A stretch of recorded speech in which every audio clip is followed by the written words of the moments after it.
இந்த கொள்ளு சாறு, அதாவது கொள்ளு சாப்பிட்றனால நமக்கு என்ன பெனிஃபிட்ஸ், பயன்கள் அப்படிங்கிறத பார்க்கலாங்க. கொள்ளுல புரதம் நிறைய இருக்குது. அதனால உடல் வளர்ச்சிக்கும், சதை பலத்துக்கும் சிறந்தது. கொள்ளு சாப்பிட்டா உடல் எடை குறையும். இந்த தேவையில்லாத கொழுப்புக்கள் உடம்பிலிருந்து வெளியே செல்லும். கொள்ளு சாப்பிட்டா நோய் எதிர்ப்பு சக்தி அதிகமாகும். உடலுக்கு பலம் கிடைக்கும். ஊட்டச்சத்துக்கள் அதிகமாகும். சளி, ஜலதோஷம் இதெல்லாம் குறையும். கொள்ளு சாறு உடலுக்கு பலத்தை கொடுக்கும். கொள்ளு சாறு உடலுக்கு நிம்மதியை தரும்.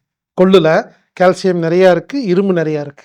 அதனால அதை எடுத்துக்கிறது மூலியமாக எலும்பு, நரம்பு பலப்பெறும். கொள்ளு உடலை சுத்தம் செய்வதற்கு உதவுகிறது. சிறுநீரகத்தை சுத்தம் செய்கிறது. சிறுநீரகத்தை ஆரோக்கியமாக வைத்துக் கொள்கிறது. குறிப்பா ஆண்களுக்கு ரொம்ப முக்கியங்க. ஆண்களுக்கான சக்தியை கொடுக்கிறது. ஆண்களுக்கான ஆரோக்கியத்தை கொடுக்கிறது. உடல் சக்தியை மேம்படுத்த உதவுகிறது. கொள்ளு சமநிலை உணவாக உடம்பில் செயல்படுகிறது. கொள்ளு பெண்களுக்கு மிகச்சிறந்த ஒரு உணவுங்க. பெண்களுக்கான மாதவிடாயை ஒழுங்கு செய்கிறது.